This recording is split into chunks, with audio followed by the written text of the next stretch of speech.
नमस्कार, mutual फंडू channel में आपका बहुत बहुत स्वागत है।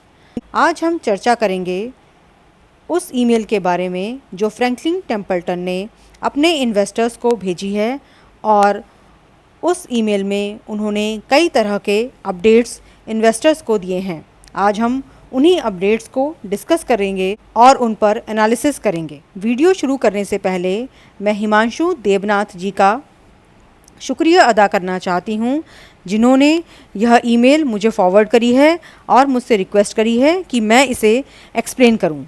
तो आइए अब वीडियो की शुरुआत करते हैं। सबसे पहले फ्रैंकलिन टेम्पल्टन ने कोर्ट केसेस के रिगार्डिंग अपडेट दिया है। तो फर्स्ट पॉइंट में वो कहते हैं कि बहुत सारे लीगल केसेस फाइल किए गए हैं। ट्रस्टीज़ ने जो डिसीज़न लिया था 6 यील्ड ओरिएंटेड स्कीम्स को वाइंड अप करने का, उसके अगेंस्ट में। सेकेंड पॉइंट में वे बताते हैं कि 19 जून 2020 को सुप्रीम कोर्ट ने इन सभी केसेस को ऑनरेबल कर्नाटक हाई कोर्ट की डिवीज़न बेंच को ट्रांसफ़र कर दिया गया है। थर्ड केस में वो कहते हैं सुप्रीम कोर्ट ने डायरेक्शन दी है कि इन केसेस की सुनवाई 3 महीने में हो जानी चाहिए। फोर्थ पॉइंट में वो बताते हैं कि सुप्रीम कोर्ट के इस कदम से जो लिटिगेशंस में कॉम्प्लिकेशन आ रही थी और रिजोल्यूशन में टाइम लग रहा था, उसको गति प्रदान होगी और केस जल्दी रिजॉल्व हो पाएंगे। पॉइंट में वो अपडेट देते हैं रिगार्डिंग 2 सरप्लस कैश फंड्स के बारे में। तो आपको पता है कि जो 6 स्कीम्स वाइंड अप हुई हैं, उसमें 2 स्कीम्स ऐसी हैं जहां पर कैश सरप्लस है, और ये स्कीम्स हैं Franklin India ultra short bond fund and Franklin India dynamic accrual fund.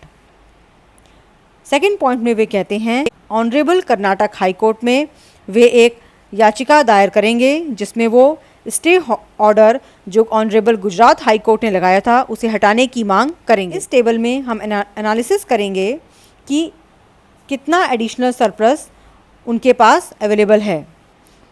तो Franklin India ultra short bond fund में 283 करोड़ का सरप्लस कैश है, जो कि टोटल असेट्स का 2.92% है, और फ्रैंकलिन को ऐसी उम्मीद है कि by the end of June ये सरप्लस बढ़कर 7% हो जाएगा। Next, Franklin India dynamic accrual fund, इसमें सरप्लस कैश है 110 करोड़, जो कि टोटल असेट्स का 4.48% है, और उन्हें ऐसी उम्मीद है कि जून के एंड तक ये AUM का 6% हो जाएगा। आगे वो बात करते हैं मिसलेनियस मेजर डेवलपमेंट्स के बारे में। तो फर्स्ट पॉइंट बहुत ही इंपॉर्टेंट है, जिसमें वो ये कहते हैं कि Franklin India credit risk fund में जो बोरोइंग का लेवल 24 अप्रैल 2020 को अप्रॉक्सीमेटली 22.27% था, वो डाउन होकर के 11.25% पर आ गया है। सेकेंड पॉइंट में वो बताते हैं कि ये सभी जो उन्होंने लोन पेमेंट किया है या बोरोइंग्स का पेमेंट किया है, ये सभी उनका जो कैश जनरेट हुआ है प्री पेमेंट से, शेड्यूल मैच्योरिटीज से और कूपन पेमेंट से, उससे ही उन्होंने ये सब करा है, और उन्हें ऐसी उम्मीद है कि इससे जो यूनिट होल्डर्स को मोनेटाइजेशन की प्रोसेस है वो भी ज़्यादा आसान हो जाएगी। थर्ड पॉइंट में वो बताते हैं कि 24 अप्रैल 2020 से 15 जून 2020 तक डिफरेंट स्कीम्स में उन्हें 1964 करोड़ रुपीस मिले हैं, जो कि मैच्योरिटीज़ ऑफ डेट सिक्योरिटीज़ या फिर प्री पेमेंट से मिले हैं। नेक्स्ट, वो बहुत महत्वपूर्ण बात करते हैं और वो बताते हैं कि impact of legal developments, it means जो लीगल डेवलपमेंट्स चल रहे हैं उनसे ई वोटिंग की टाइमलाइंस, यूनिट होल्डर्स मीट और disbursements of money back to investors पर थोड़ा फ़र्क पड़ने वाला है। फर्स्ट पॉइंट में वो बताते हैं कि जो ई वोटिंग और यूनिट होल्डर्स मीट की कार्रवाई थी वो नहीं हो पाई थी, क्योंकि ऑनरेबल गुजरात हाई कोर्ट ने स्टे लगा दिया था और उन्होंने ये स्टे हटाने से इनकार कर दिया था। सेकंड पॉइंट में वो कहते हैं कि वो लगातार इस प्रोसेस को अपना रहे हैं कि वो स्कीम के हर पोर्टफोलियो को एनालाइज कर रहे हैं, उनकी सिक्योरिटीज़ को भी एनालाइज कर रहे हैं, और कई तरह के मौके तलाश रहे हैं कि किस तरह से अलग अलग रिस्क फैक्टर की सिक्योरिटीज़ को किस तरह से मोनेटाइज किया जाए। थर्ड पॉइंट में वो बताते हैं कि जो भी म्यूचुअल फंड स्कीम्स हैं उनमें लगातार मैच्योरिटीज़ का पेमेंट, प्री पेमेंट्स और कूपन पेमेंट्स लगातार आ रहे हैं। फोर्थ पॉइंट में वो कहते हैं कि किसी भी तरह के मोनेटाइजेशन ऑफ असेट्स या फिर डिस्ट्रीब्यूशन ऑफ इन्वेस्टमेंट प्रोसीड्स के लिए उन्हें यूनिट होल्डर्स की कंसेंट लेना बहुत ही ज़रूरी है। और ये जो यूनिट होल्डर्स की कंसेंट लेने की कार्रवाई है वो तभी शुरू होगी जब कोर्ट ई वोटिंग से स्टे हटा लेगा। नेक्स्ट वो बताते हैं कि जो उनके स्ट्रेस्ड असेट्स हैं, यानी कि ऐसी सिक्योरिटीज़ में उन्होंने निवेश कर रखा है जहाँ से उन्हें पेमेंट नहीं आ रहा है, उनके ऊपर उन्होंने अपडेट दिया है। और ये एक बहुत ही, मैं कहती हूँ बहुत ही अच्छा कदम है जो उन्होंने अपने इन्वेस्टर्स को इस तरह के अपडेट्स देने का निश्चय किया है। इसमें फर्स्ट अपडेट है investment in SL infra projects. तो वो बताते हैं कि 2 बॉन्ड्स ऐसे हैं जो एसएल इंफ्रा प्रोजेक्ट्स के हैं जिन्होंने अपने प्रिंसिपल पेमेंट को ऑनर नहीं किया है। और प्रिंसिपल पेमेंट की डेट थी 22 मई 2020, यानी 1 महीना हो चुका है और उन्होंने अभी तक प्रिंसिपल पेमेंट नहीं किया है, जिसके कारण इन्वेस्टर्स को यहाँ से पैसा नहीं मिल पाएगा। इसके लिए उन्होंने क्या कार्रवाई की है, उन्होंने लीगल काउंसिल को अपॉइंट कर लिया है और वो अब तलाश रहे हैं कि लीगल वे में वो किस तरह से रिकवरी कर सकते हैं। थर्ड पॉइंट में वो बताते हैं कि वो लगातार ऐसे कदम उठाते रहेंगे जिससे इन्वेस्टर्स के बेस्ट इंटरेस्ट का ख्याल रखा जा सके। फोर्थ पॉइंट में वो कहते हैं कि एसएल इंफ्रा प्रोजेक्ट्स में 4 स्कीम्स में निवेश किया गया था और एज ऑफ नाउ इन स्कीम्स में जो इन बॉन्ड्स की वैल्यू है वो मार्क डाउन कर दी गई है, यानी उनका रेट मार्केट रेट के अकॉर्डिंग घटा दिया गया है। लेकिन वो साथ ही ये बताते हैं कि जो उन्होंने कोलेट्रल रखा हुआ था इक्विटी शेयर का, वो उसकी वैल्यू जो है वो काफ़ी है इस लॉस को कवर करने के लिए। नेक्स्ट जो उनका स्ट्रेस्ड इन्वेस्टमेंट्स है वो रिलायंस बिग एंटरटेनमेंट में है। और अगर आपने मेरा कल का वीडियो देखा होगा जिसमें मैंने फैक्ट शीट एनालिसिस किया था, तो मैंने आपको उसमें इसके बारे में बताया था कि इनकी रेटिंग जो है वो BWR D कर दी गई है।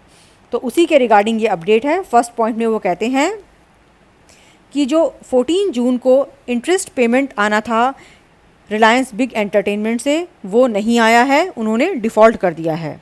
सेकंड पॉइंट में वो कहते हैं कि हम पुट ऑप्शन एक्सरसाइज नहीं कर सकते क्योंकि ये सिक्योरिटीज़ ऑलरेडी डी रेटेड हैं और इनका जो नेक्स्ट पुट ऑप्शन का डेट है वो 14 सितंबर है।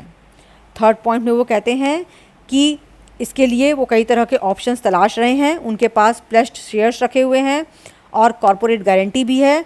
तो वो लीगल एडवाइस ले रहे हैं कि क्या हम प्लेस्ड शेयर्स को मार्केट में बेचकर और कॉरपोरेट गारंटी को इन्वोक करके इन्वेस्टर्स के लिए पैसा ले सकते हैं या नहीं।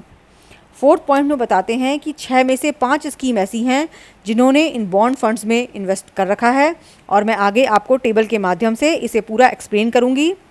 फिफ्थ पॉइंट में वो बताते हैं कि इन बॉन्ड्स की जो वैल्यू है वो अभी मार्क डाउन कर दी गई है, परंतु जो कोलेट्रल रखा है उन्होंने शेयर्स वैल्यू या कॉरपोरेट गारंटी के रूप में, उसकी वैल्यू अभी इतनी एडिक्वेट है कि वो उनके इंटरेस्ट पेमेंट के लॉस को कवर कर सकती है। अब आप ध्यान से देखिए, इस टेबल में मैंने 5 स्कीम को लिस्ट किया है। Franklin India income opportunities fund, Franklin India dynamic accrual fund, Franklin India credit risk fund, Franklin India short term income plan and Franklin India low duration fund. और आप देख सकते हैं सेकंड कॉलम में इनकी market value in lakhs rupees दी हुई है और परसेंटेज ऑफ असेट्स।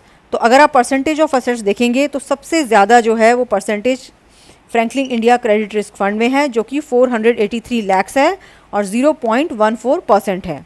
और second highest Franklin India income opportunities fund में है जो 196 लाख रुपीज़ है और 0.12% है। अपने लास्ट पैराग्राफ में जो फ्रैंकलिन टेम्पल्टन है वो अपने कम्युनिकेशन चैनल्स को ओपन रखने की बात करती है और वो कह रही है कि हम इन्वेस्टर्स के बेस्ट इंटरेस्ट में काम करते रहेंगे और उनके पैसे को वापस लौटाने के लिए वो वचनबद्ध हैं। वो ये भी कह रहे हैं कि इसके बारे में कोई भी प्रोग्रेस होगी वो आगे भी आपको कम्युनिकेट करते रहेंगे। और अगर आपको किसी भी तरह की कोई क्वेरी है या आप कोई भी तरह का एक्सप्लेनेशन जानना चाहते हैं तो उन्होंने अपनी डेडिकेटेड हेल्पलाइन दे रखी है जो कि मंडे टू फ्राइडे 8 से 9 बजे खुली रहेंगी और उन्होंने अपना ईमेल भी शेयर कर रखा है। तो अगर आपको इससे रिलेटेड ये जो 6 फंड्स वाउंड अप हुए हैं, उनसे रिलेटेड आपको कोई क्वेरी है और आप डायरेक्टली फ्रैंकलिन टेम्पल्टन से वार्तालाप करना चाहते हैं तो आप इन कम्युनिकेशन चैनल्स के थ्रू उनसे जुड़ सकते हैं। इसके साथ ही मैं अपने वीडियो को विराम देती हूँ। अगर आपको मेरा कंटेंट ज्ञानवर्धक लग रहा है तो इसे डिफरेंट सोशल मीडिया चैनल्स पर शेयर करें। Thank you.